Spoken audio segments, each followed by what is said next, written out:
Hi friends, how are you doing today? I'm Ninja Whale. So today I want to open up a new 脑洞 or hole in the brain called Today in Chinese History. But before I start, I want to thank my new and old friends for liking my videos. 感谢 B 站的朋友，谢谢你们喜欢我的视频。I want to thank 凯文叔叔 for helping new friends find my videos among other things. And I want to thank my DSC friend for gifting me with this awesome new channel art. So the inspiration for this new series is twofold. First, both my friends in China and in the West are curious about what resources people have in the West to study Chinese history. And two, I personally really love looking at old newspaper articles because a random article can possibly take you on a very interesting search train, both on and beyond Google. So with that, let me pull up a screen share and let's travel back in time. So to travel back in time, we will need a time machine, and my time machine is the Stanford East Asian Library because it's the only time machine I have access to. I find it very sad that you have to belong to a fancy institution to access some of the resources, but I think Stanford does a pretty good job hand-holding us because, see, they organize all the resources into different categories, and within each category they will say, so for example, in the newspaper category, they'll say, these newspapers are Stanford only, and this one sad one is open access. All right, so today's date is August 3rd, 2020. What year do we want to time travel back to? Let's go as far back as we can. How about this? 晚清民国大报库.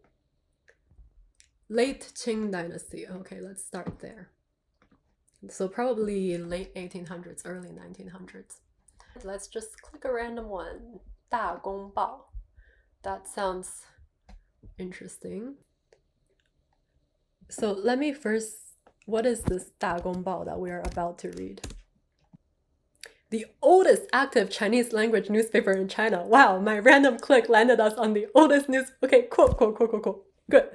I'm good at randomly clicking. It sounds like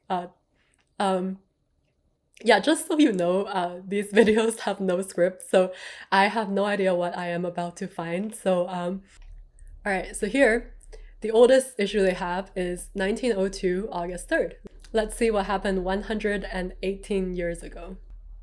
All right, so it looks like we find ourselves in the middle of Emperor Guangxu's reign in the late Qing dynasty. So this is the 28th year of Guangxu's reign in 1902. Right, so these newspapers we have to read vertically and from right to left, and that's a little bit difficult for me, so I'm gonna try to find a page that has less words. All right, these look shorter. All right, so here we have on top what looks like an ad.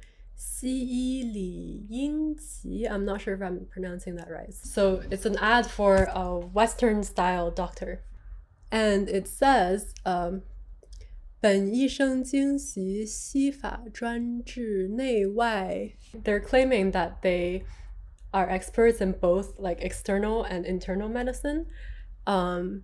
杨梅花柳. These sound like fruits to me. Okay, let's search these. I presume it should be a disease that they're saying that they can treat, but let's. 杨梅 is a fruit, right? Yeah, okay, so what if I search 病? 病 means disease. 杨梅病. Ah! Okay. So 杨梅 is actually syphilis. Alright, so this guy treats syphilis. 杨梅 is syphilis. So what's 花柳? So again, I'm going to search this 花柳and I add the character 病 after it. 病 means disease. Okay, so why do they name STDs as fruits and flowers? Okay, so 花柳病 means sexually transmitted disease. Okay, so this guy specializes in treating syphilis, sexually transmitted diseases. I wonder if this means that back in those times, it wasn't taboo to talk about sexually transmitted diseases. Can I also interpret it as during that time, sexually transmitted diseases was a big problem? I don't know. I know very little about late Qing dynasty. So how about let's start a search train on that. So here I'm gonna start by searching on Google Scholar. Let's say sexually transmitted diseases. And I particularly am interested in the Guangxu time during the Qing dynasty. The birth of men's medicine. Sounds interesting. Why have hospital visits by impotent patients increased. And visits by, I cannot pronounce either the Chinese or the English. Is it 遗精? Spermatorrhea patients decrease in China? What's 遗精? Okay, this is becoming a very interesting search train.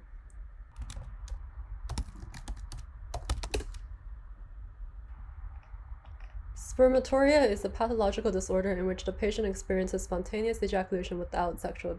Okay, so they're saying that 遗精or spermatorrhea reflected a moral code of hostility towards individual desire, whereas impotence as a symptom in post-Mao China reflects the justification of individual desire. It's a very interesting, very interesting argument. We probably don't have time to read this full paper. If you're interested, feel free to come back to it. I am more interested in what they mentioned about the Guangxu time or the late Qing dynasty. So let's do a search for that.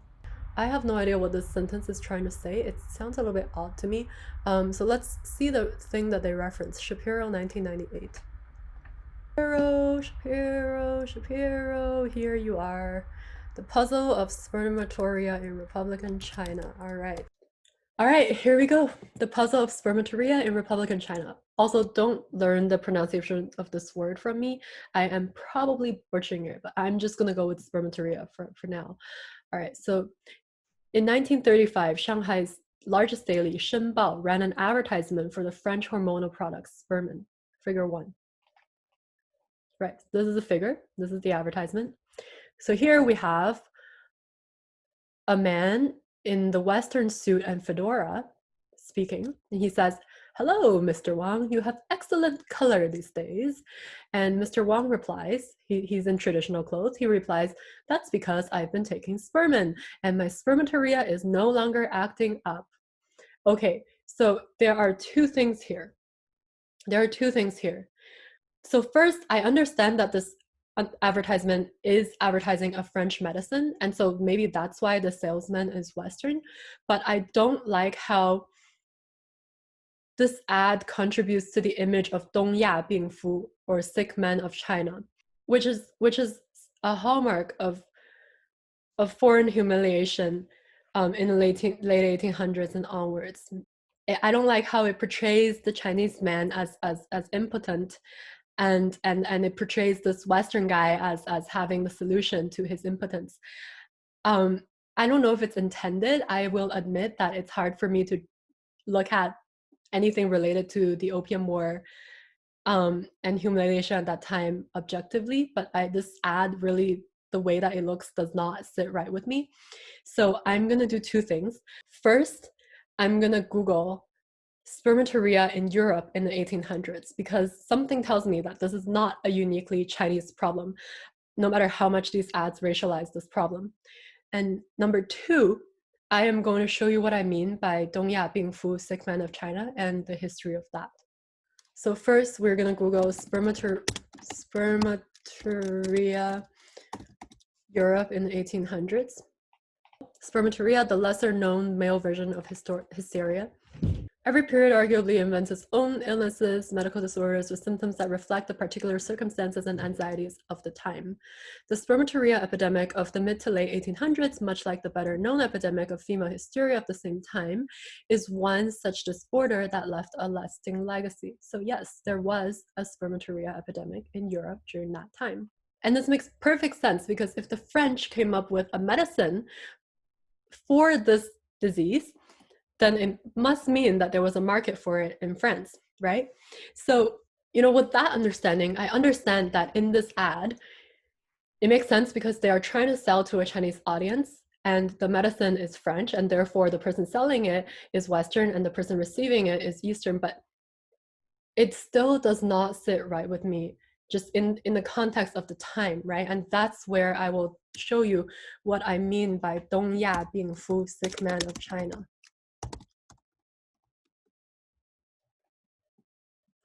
I really don't think Wikipedia will do a good job. I have a feeling it's not going to.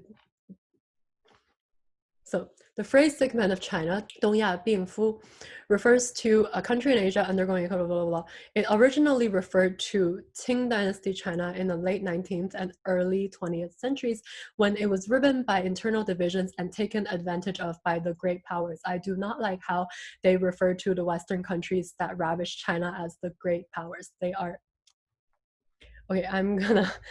See, this is a topic that gets my blood boiling every single time. I do not like... something that I cannot look at with objectivity either. So I'm sorry if some of the things I'm saying comes off as a little bit sharp, but this was a very humiliating period in Chinese history. And the portrayals of it, I think sometimes I find even more humiliating than what actually happened. All right, so we got a little bit off topic. We still haven't found out what was the deal with Guangxu and spermatorrhea. So let's search that in this article. So the story is that Qing Dynasty medical records, according to those, it was spermatorrhea that killed Guangxu, not assassins. That's very interesting. I actually don't know the official account of Emperor Guangxu's death. So let's search that, Guangxu Emperor death. And this looks promising, an NPR article. 100 years ago, a crime was committed behind the imposing oxblood red walls of Beijing's Forbidden City. It was the ultimate crime, the murder of an emperor. He was just 38 years old at the time of his death. So how did he die? Ruling out environmental medicinal factors. They found that Guangxu's hair had arsenic levels 261 times higher than that of his wife. So he died of arsenic poisoning. That is the official account. But so according to this article, though, according to the emperor's medical records, it was spermatorrhea that killed him. So actually, there are some very interesting questions here that we landed on, right? So first, relating to this advertisement that they led with, I'm wondering what is the portrayal of Chinese men, both in foreign newspapers and in Chinese newspapers during the late 1800s into the early 1900s, right? The topic of Dongyia Bingfu, and portrayals of Chinese and especially Chinese men. I'm also curious how Chinese men are portrayed overseas in their culture, in culture products. So that's one interesting thing that came out of our search train. The second interesting thing is, how did Guangxu Emperor die, right? So it seems that from our quick search, the official account is arsenic poisoning, but why did Qing medical records think that it was spermatorrhea, right? So what is the history of spermatorrhea? How prevalent was it in Qing Dynasty? How was it viewed? And how did it become associated with Guangxu's death? So that's the second thing. The third thing that is sexually transmitted diseases in general and its history in China. The fourth thing is comparative, right? So